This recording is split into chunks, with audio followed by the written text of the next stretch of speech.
down on my knees again, surrendering. Hello everyone, let's start. Deuteronomy 15. At the end of every 7th year, you must cancel the debts of everyone who owes you money. This is how it must be done. Everyone must cancel the loans they have made with their fellow Israelites. They must not demand payment from their neighbors or relatives, for the Lord's time of release has arrived. This release from debt, however, applies only to your fellow Israelites, not to the foreigners living among you. There should be no poor among you, for the Lord your God will greatly bless you in the land he is giving you as a special possession. You will receive this blessing if you are careful to obey all the commands the Lord God that I am giving you today. The Lord your God will bless you as he has promised. You will lend money to many nations, but will never need to borrow. You will rule many nations, but they will not rule over you. But if there are any poor Israelites in your towns when you arrive in the land the Lord your God is giving you, do not be hard-hearted for testifying or tight-fisted toward them. Instead, be generous and lend them whatever they need.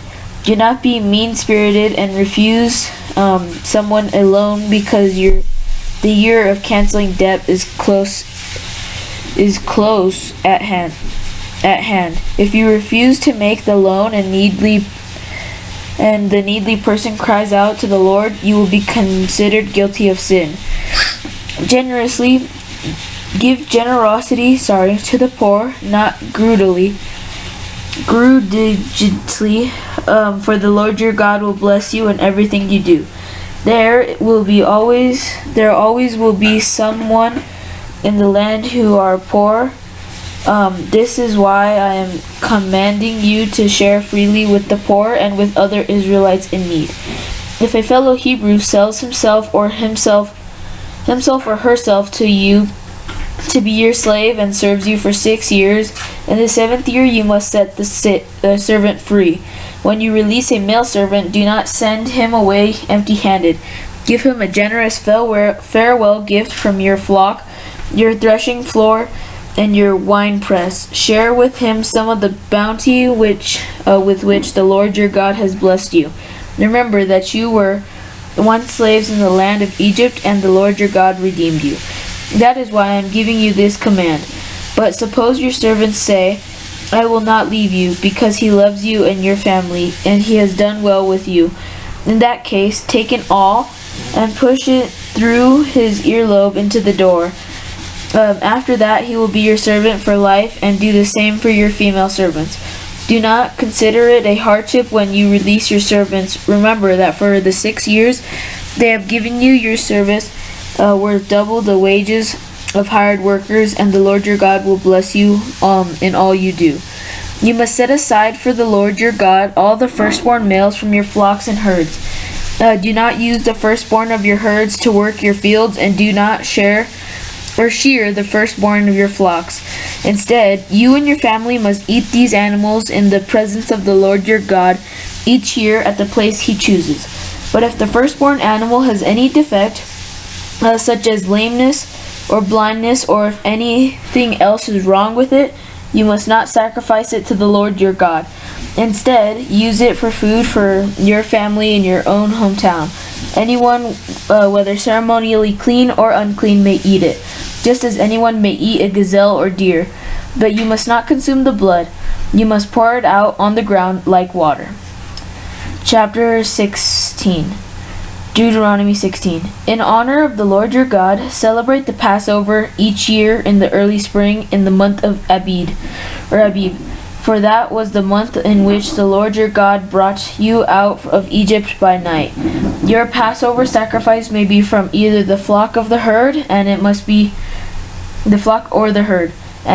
sacrificed to the Lord your God at the designated place of worship, the place he chooses for his name to be honored.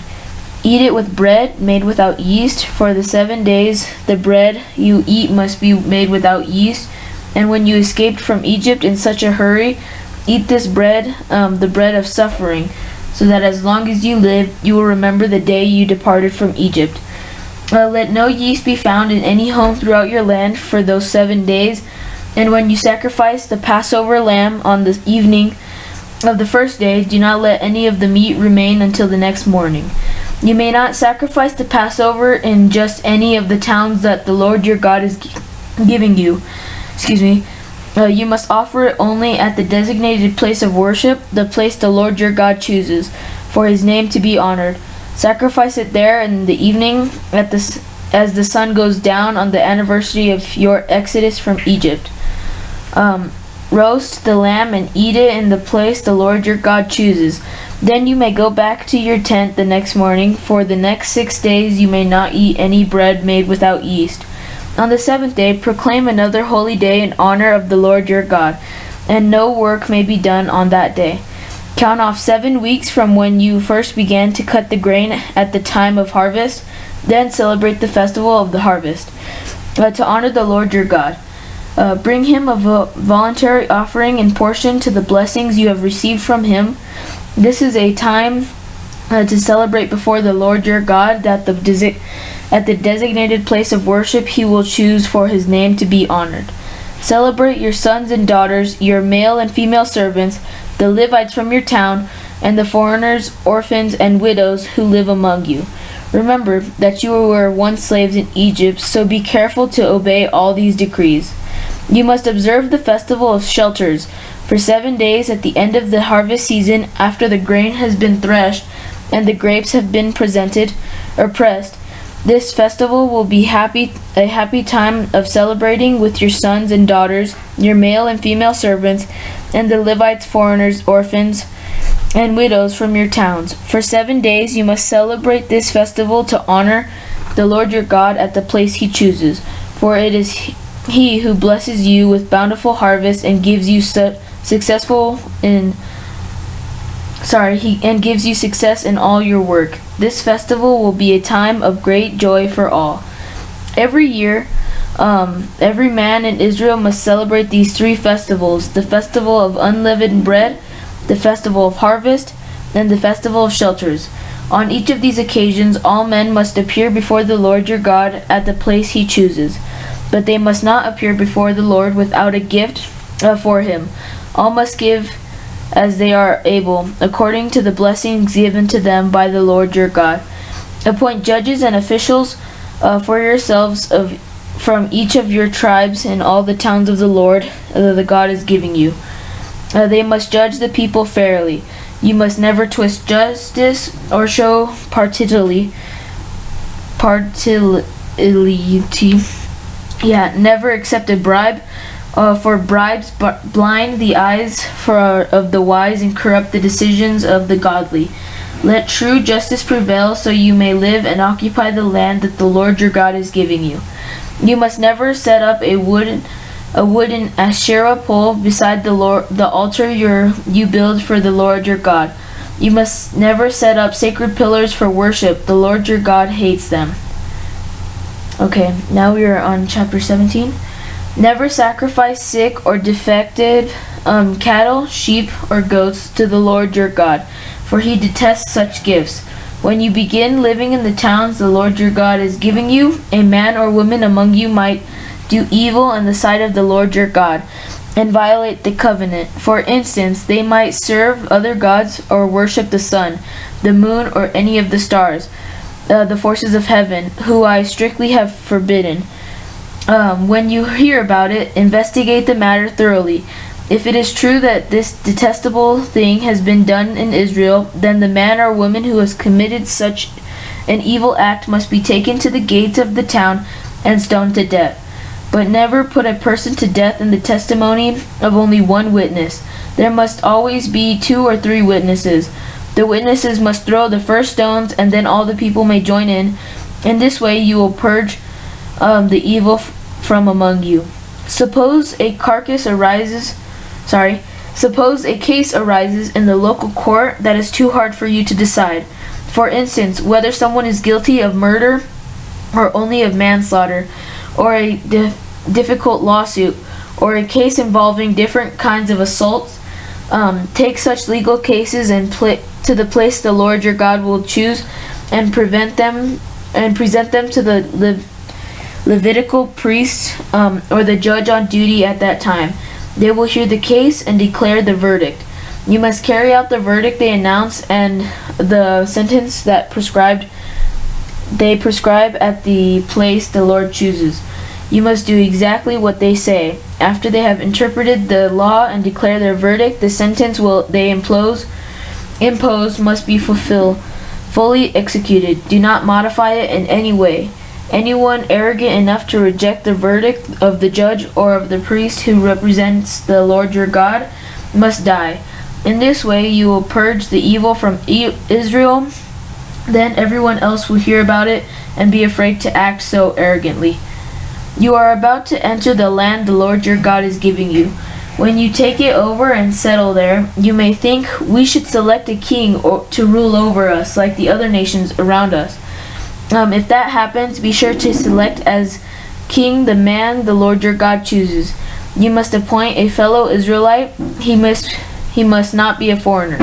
The king must not build a large stable of horses for himself, or send his people to Egypt to buy horses. For the Lord your God has told you, you must never return to Egypt. The king must not take many wives for himself, because they will turn his heart away from the Lord. He must not accumulate large amounts of wealth in silver and gold for himself. When he sits on the throne as king, he must copy for himself this body of instruction on a scroll in the presence of the Levitical priest. He must always keep that copy with him and read it daily as long as he lives. That way he will learn to fear the Lord his God, and by obeying all the terms of these instructions and decrees. This regular reading will prevent him from becoming proud and acting as if he is above his fellow citizens. It will also prevent him from turning away from these commands in the smallest way. And it will ensure that he and his decisions will reign for many generations in Israel. Okay guys, so that was our reading for today. Today we read chapters 17, 16, and 15 of Deuteronomy. So three chapters. It was a pretty quick. It was only about 17 minutes for the reading, so we should get done pretty quick. So chapter 16 basically talked about all the different festivals that they have to obey. So again, it's pretty repetitive, but again, it's been 40 years since he's talked about this. And like it said in yesterday's, the children never saw any of this getting out of Egypt and the Red Sea parting and all the different things that the Lord has done. So he kind of has to restate it for the children, and just so it can be passed on from generation to generation like he wants it to. So again, it's the festival of unleavened bread, the festival of harvest, and then the festival of shelters. And then it also talked a little bit of basically the judges and the officials, and how they have to be judged fairly and they can't accept bribes because it blinds the eyes of the wise and corrupts the decisions of the godly. And just basically just to keep justice in the entire land of Israel, because as you know, it's a pretty big land at this point, and it's gonna get bigger, and so it has to be justice, otherwise it's just gonna go into chaos, and it's just gonna be a bad place, which is the opposite of what God wants it to be. And that's why he chose Israel, because he promised Abraham that his descendants would end up to be like one of the biggest nations, and he took them out of, and just to show his power and his mighty hand against all that go against him. So he doesn't want it to end up being a wicked place. He wants it to prevail. So that's why he has all the different traditions and the offerings, and it just wants it to be as holy as it can be, basically. Chapter 17 was talking about a lot of the sacrifices, how never to sacrifice anything that had any defects. You could sacrifice I believe it's goats or sheep. So again, and then it also talked about if people violate the laws. So if someone say violates by worshiping the sun, the moon, or any of the stars, then it's basically they have to go to the edge of the gates and they have to be stoned. But they cannot be stoned by just one witness. It has to be at least 2 or 3. And so basically, if you're going to try to investigate this and see if it's right, you have to make sure that it's not just you, because it can't be just one opinion or witness. So it also talked about if there was pretty hard decisions as far as court cases and things of that sort. If it's a pretty hard case, as it says, involving if something was guilty of murder or manslaughter, or a difficult lawsuit, or a case involving different kinds of assault, you have to take the legal cases to the place the Lord your God will choose, and then from there on, the Levite priest or the judge on duty of that day will say whether, or the verdict, which is what God says.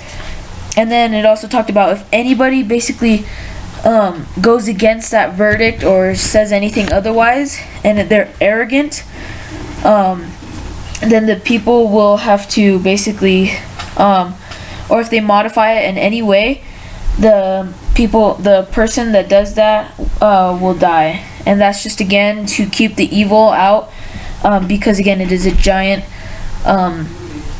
place, you could say, and you don't need that kind of stuff around there, because one person could end up making a bunch of people, just like as we saw.